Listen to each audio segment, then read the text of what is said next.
Hello my friends, how are you? So I've got this top part nearly painted up, so I'm doing the exact same thing as I've done here. So you can see I've split it and I've painted the back part in German or red brown, and then I've come along with some German beige and I've highlighted it with some white. So you'll see there's sort of variation there. Then I've come along with the acrylics, given it some chipping, and also painted up some of the details. And then the third step is oils. So I'll add a green grey oil wash, maybe a dirt filter as well, but I'll probably add the dirt filter just to the bottom of this part here, and then we can put it all together and I'll show you what it looks like when it comes together. I'll be back very shortly. So we got it all together now, but don't be silly like I was and impatient and put these side bits on first before you install this. It gave me all kinds of problems trying to get it together, but I got it together. I just had to fill up these side bits a little bit along the front here and around the back, but got it all together. Looks really good. But yeah, looking really nice. The interior looks really good. See if we can see in there. But it looks really good on the interior. It's come up real good. And you only get the two driver positions. So you get that driver position, the rear one, and you get the front driving position, and you get the engine there that you can see. And you can also have this panel open if you want, but I chose to have it closed. And you can have the rear open as well, and you get a good view of the engine like that, which is pretty good. But this will be more than you get with the Mini Art exterior only kit.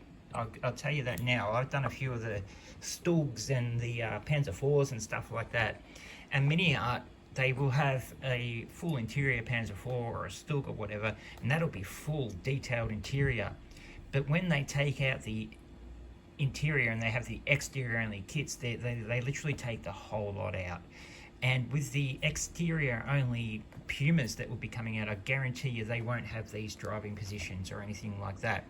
So what's a good thing about this Puma by Riffield, I think, is that it does sort of give you that exterior only Puma, and you can build up a diorama, cover it with figures and that, but you can still see the driver positions, but you don't need to have all the other exterior parts. In the turret, all there will be is the actual cannon, and there won't be anything else really in there.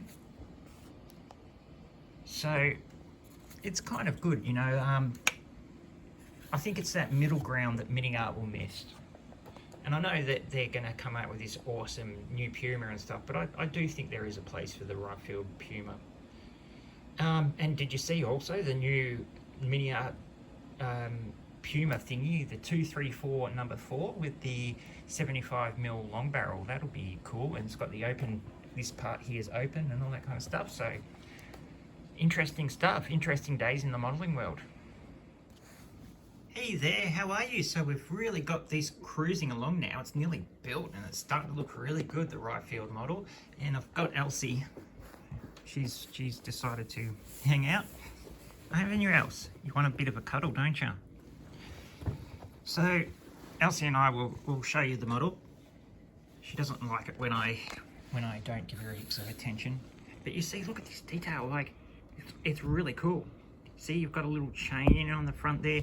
I've still got to put some photo etch things here to join this and this here. And we've got to put some more, you know, stowage on it. So as you can see here, you can choose some different stowage. You've got some different ammunition boxes and stuff. Really cool. But I've also got to start on the turret. And that's all the interior detail you're going to get. Elsie's not happy. That's it. So there's bugger all detail, but I still had it open. And then you've got these nice little photo etch smoke dispensers, which is pretty good.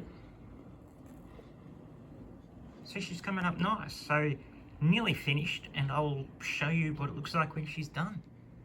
And one final thing is that you can see at the bottom here, this has got actual lock clips on it.